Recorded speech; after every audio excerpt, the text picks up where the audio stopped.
Hi everybody, and welcome to my review of Machine Man 2020. Oh, it's so warm today. I'm sweating all over, and I thought it was funny to make a video about a comic that is set in 2020. Also, this is not a new comic, by the way. This is a comic from 1994, and it's basically a miniseries with Machine Man in it. That is, you know, he's in 2020. Let's dive into. By the way, art Barry Windsor Smith. He's a great artist. He has an unusual style. I think it's very. He has some, in my opinion, very European influences, and he's also has a great eye for detail. As you can see here, he just always has something for. When I see his art, I always see wires and technology and a lot of colors and yeah, it's a lot of detail, and it's in the book here as well. So we jump a little bit. So basically, these group of people who are, dealing with selling cybertronic robotic parts on the black market, finds a box, and there's parts of Machine Man in it, and they are getting attacked by security guards of the company that dropped it there because, well, of course, they don't want those people there on their property. And, well, they escape with a package. Cool, right? So the next scene, we see that we go to the evil lair of Banetronics. And Banetronics is actually some kind of evil corporations that you see in comic books all the time. It reminds me a little bit of Alchemax from the comic book Marvel 2099. And what have we? What is the tech company in Marvel nowadays? In from the 90s, 2020, forgot. But anyway, so this person here, who is called Sunset Bane, who is the head honcho of this company, is very mad at the security guards. Cannot, they are useless and they cannot seem to get those people, and she's very disappointing and yelling at them. And also she's complaining about the private beauticians because, well, she's what's the word? I want to say repair, but that's not the right word choice.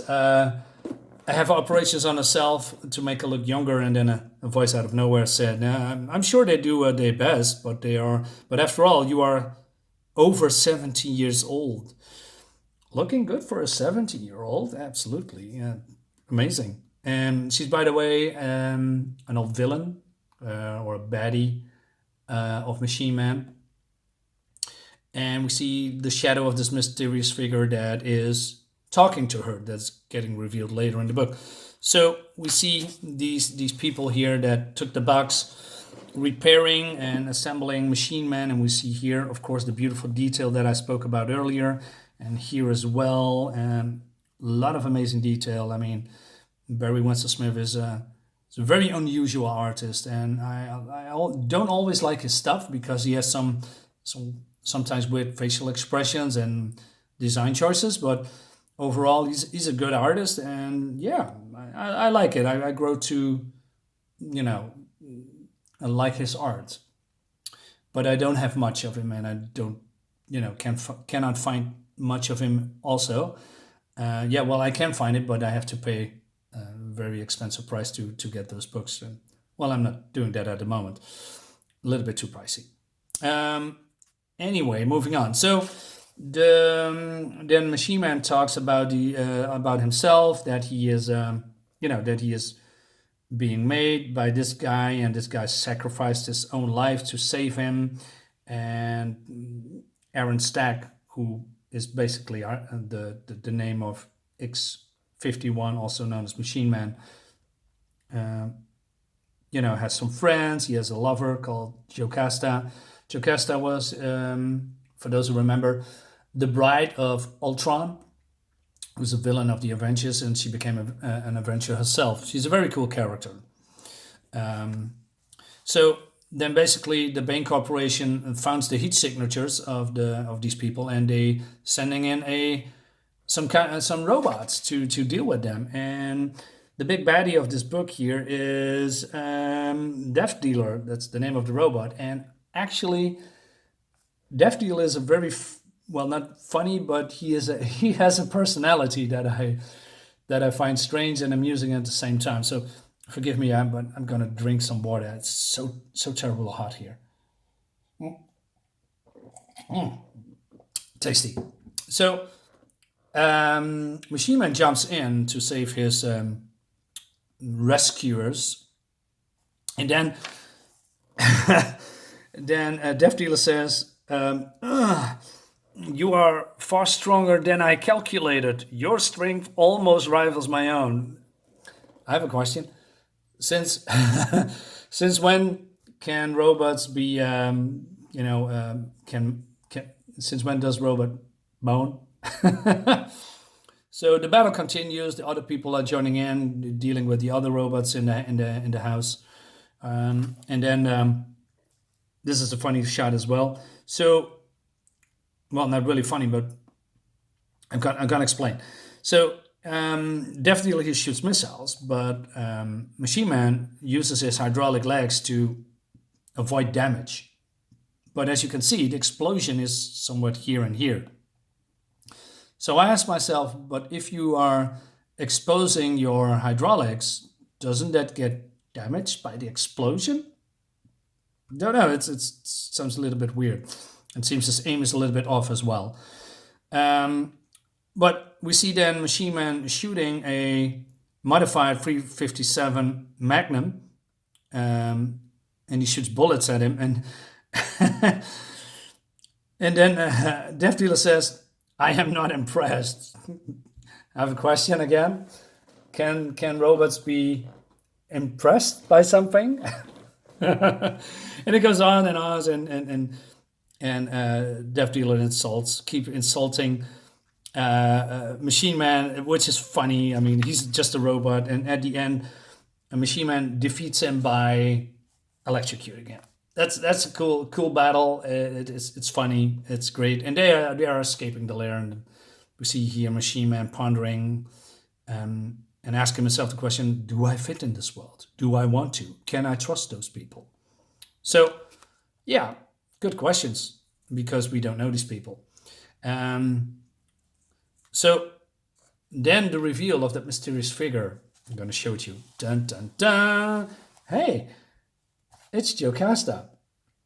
What I find curious that what's up with the body? I mean, we are in 2020, and I believe Jocasta is a character from the 80s, 90s maybe. Not entirely sure what when her first appearance was, but she has a slim robot body, and now she has a robot body that looks from the 50s with with her hand on it. Why? Wasn't there any other robot parts for her? So what's the big deal? I don't know. But anyway, so the Machine Man and the other group of people, they are escaping, and they are seeking refuge. And then we see, why am I forgetting? Oh yeah, Miss Bain here, contacting a person called Arno. And she asked Arno, "Hey, you have to deal with those people. There's a Machine Man here. Can you help me?" Something like that. And Arno says, "Yes, they are criminals who deal in illegal robotics. Rest assured that I have made appropriate arrangements." So that's cool, right? So there's something going on here. And by the way, do you remember the 80s? I mean, movies from the 80s, maybe mid 90s. Then when a group of people, young people, go into a well, quote unquote lair, or in a mall, there's always video games and pool tables and neon signs and music blasting and people on roller skating. Well, it's something like that here as well, although it's set in 2020. I mean, we see here these cabinets and the people are being hooked up in, well, VR. So they asked this guy here, who is being I don't know, their boss or something, because they are he's selling the parts for them, and they get a cut. And she noticed something weird, and basically this guy is selling them out to the main corporation because, well, he can get a cut of the reward, right? So there's a battle again, and we see Machine Man and the other people battling the other robots, and they are escaping again. But there's someone left behind because, well, they wanted to sacrifice. She wants to sacrifice it that the, well, Machine Man and the gang are going away. Okay, cool. But then, funny stuff again. Let me skip a few pages here. So, Machine Man wants to go back and save that girl, and then this guy called Brain said, no, that's too dangerous. We gotta go. You have to come with us. And he says, forget it, Brain. I've played a good little soldier until now. I've followed orders and gone along with you kids. But I don't leave friends behind. Not now, not never, or not ever. And then Brain guy here shuts him down, and he says, oh, gosh, my gosh. Oh, by the way, Machine Man, you know these people for the, like, I don't know, couple of hours, and they are suddenly your friends. It reminds me of C-3PO saying that line in the terrible last Star Wars movie. Oh, God. So, well, basically, anyway, we skip one page, and we see this person here getting tortured, and they found out where the hideout is, where these people are going. So, and they let her escape so they can follow her. And that sets up the story for the next installment of the series, of part 2.